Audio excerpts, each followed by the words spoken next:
If you do anything at a car dealership, there is a very high probability that you're going to get ripped off. But with a little bit of understanding and a little bit of knowledge, you can leave the dealership with a lot more money in your wallet. So in this video, I'm going over the 5 ways that car dealerships will totally rip you off, but I am going to go over all the ways that you can avoid these so you can actually leave the dealership with a lot more cash. Now, if you just found this channel, I'm Jason with Honest Finance, and I make a lot of videos on different topics that'll give your life and your finances more value. So if you guys are interested in that type of content, definitely subscribe, but now let's start talking about how car dealers rip you off. So I'll start off with a quick story about my first car purchase when I was 21 years old, and I got so ripped off at the dealership because of my total ignorance. At the time, I had a really good sales job and I could have actually paid for the car with cash, but I was told that you're supposed to finance the car in order to build your credit, and so that's what I did because that's what I believed. And it is true that financing a car will help build your credit, but I shouldn't have financed the entire car. I should have just financed a tiny bit of it because that would have done the exact same thing. So what ended up happening is I almost paid full retail for the stupid car, and then on top of that I got a 17% interest rate, and then I bought every single warranty that they offered me because I thought that was in my best interest, but I could not have been more wrong. I mean, seriously, the car itself was only $18,000, but by the end of everything, I had a loan that was over $24,000. And then on top of that, when I look back at the contract, I paid every single fee that the dealer had as well. So overall, I got totally ripped off, but I did learn a big lesson. The lesson I learned is that you cannot be ignorant when it comes to car buying, because if you are ignorant, the dealer's gonna walk all over you and you have to know exactly where they're making all their money so that you don't make the same mistake I did. Now obviously, just like any business, car dealers do need to make a profit and they have a lot of expenses as well, but just keep in mind that you do not have to pay full retail for anything that they offer. I mean, honestly, there's profit when it comes to just about every department at the car dealer, so what you've got to be is the squeaky wheel. And what this means is it's just an old saying that goes, the squeaky wheel gets the grease, and this works for just about everything in life, including the car dealer. I mean, this is your hard-earned money we're talking about here, so I don't want you just spending your money just because they ask you to. I want you to be a squeaky wheel so that you can get the grease. Now, you don't have to be a jerk about everything, but just confidently ask for what you want and negotiate, and then you're going to end up getting what you want in the end. Car dealers surprisingly make most of their profits from the financing department and the service center, which isn't something that most of us would think about, but that is where they make most of their money. And then you've got their new car sales, which are actually the smallest margins when it comes to making money at the dealer. But then used cars, those can actually make them quite a bit of money, but it all depends on how much they paid for the car in the first place. So based on all the information that I just gave you, the first way that you can actually get ripped off at the car dealer is in the service and parts department, which I want you guys to pay attention to. So obviously, servicing your car is something that you have to do to keep it running properly, but just keep in mind that the service department at the dealer is actually another sales team, and their job is to try to get as many commissions as they can off of all the repairs that they're trying to do.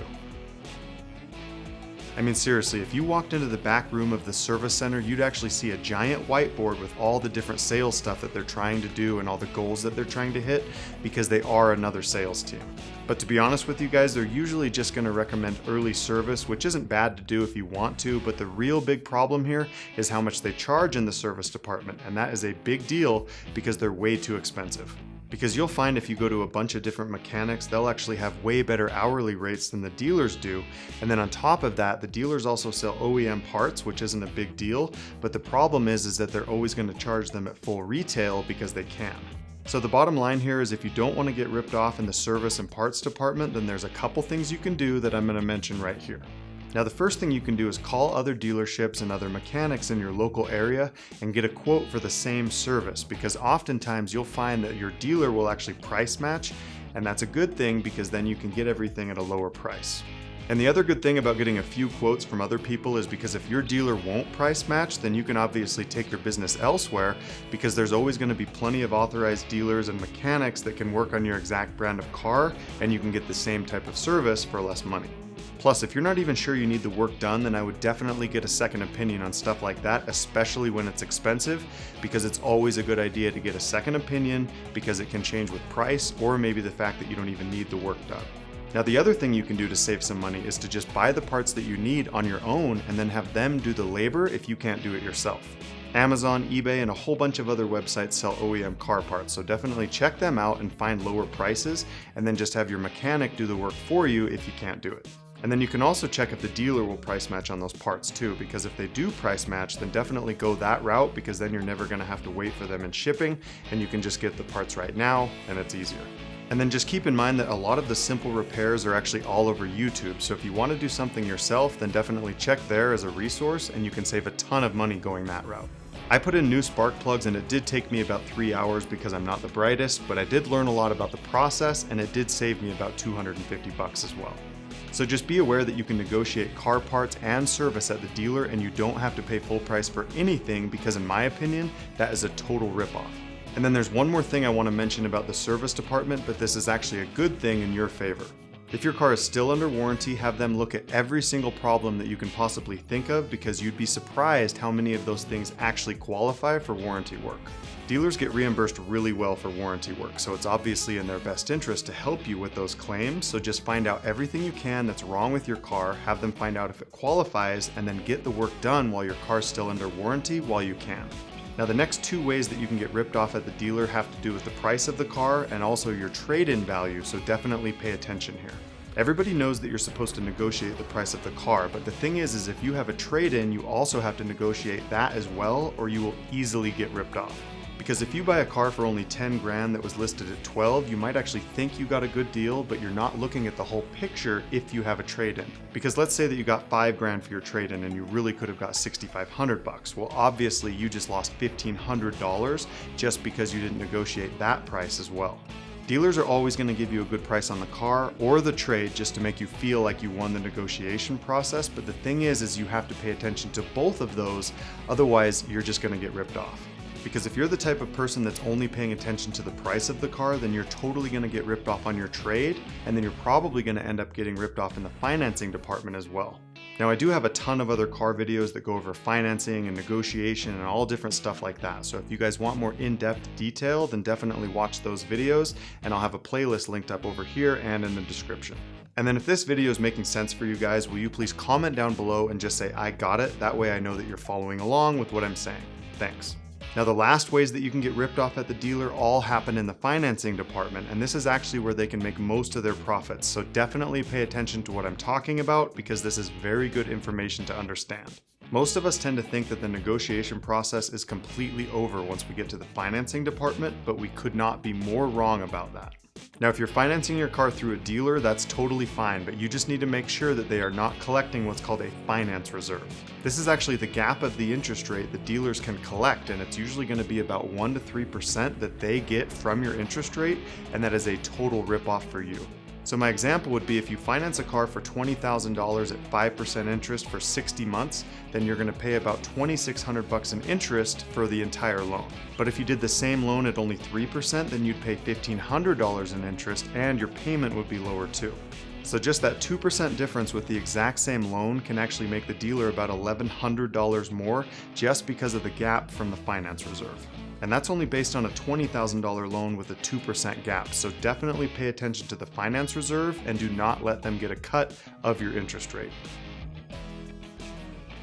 Instead of relying on the dealer to do your financing, I would actually go to your local credit union and get pre-approved for the financing. That way you have it all ready when you go to the dealer. The best thing you can do is to actually get pre-approved from your credit union and then have the dealer try to price match, and if they can get you a better rate, then that's just a win-win for both of you. And then just keep in mind that when you do get pre-approved, to make sure that you get pre-approved for an amount that's quite a bit higher than what you're actually planning on paying. That way you don't end up short and have to call your bank for more money. So for instance, if I knew that the car I was buying was probably going to be about 25 grand out the door, then I would just get pre-approved for 30 grand. That way I have that buffer and I don't have to worry about a thing. And honestly, if you don't want to go through your credit union and you just want a specific recommendation from me, then I would recommend checking out LightStream Auto Loans, because they have very competitive rates. Other than their really good rates, I really like them because they don't care about down payments, and they also don't care about the make or the model, which is kind of a big deal when you're financing a car. Now keep in mind that you've got to have good credit if you want to get an auto loan with LightStream, but if you are in that situation, then I would definitely check them out if you have any interest.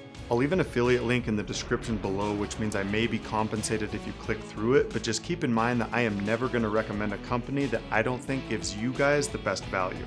And if you are going to pay cash for your car, try using your credit card at the dealership, because a lot of the time they're going to let you use up to $5,000 as a down payment on your credit card with no fee, and then you can actually keep all those reward points for yourself because you've obviously got the money to cover it. Now I want to move into your monthly payment because I want you guys to understand that you cannot let that determine everything about your car, because your monthly payment is just a big fat lie if you're not taking care of everything else first. Because if you had a budget of about $400 a month for a car payment and I was the salesman, all I would have to do is just extend the loan on just about any car that you wanted, and I could get you within that $400 a month payment, even though you'd be totally getting ripped off. For instance, if you have a $20,000 loan at 5% interest for 3 years, then you're going to have a payment of $600 a month, which might be kind of high for most people. But if you did the same loan for 7 years, then you'll actually have a payment of $282, which is a lot cheaper, but you are going to pay way more in interest, and that's the point that I'm trying to get across here. Because if you do the math on the 7-year loan, you'll actually find that you're going to pay about $2,200 more in interest, which in my opinion is just way too much wasted money.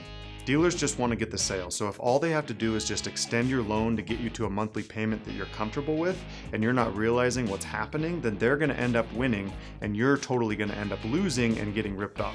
Just be smart about your financing and do your homework before you actually go in and buy your car, so that you know what's happening with your monthly payment, and then you're going to end up in a much better situation.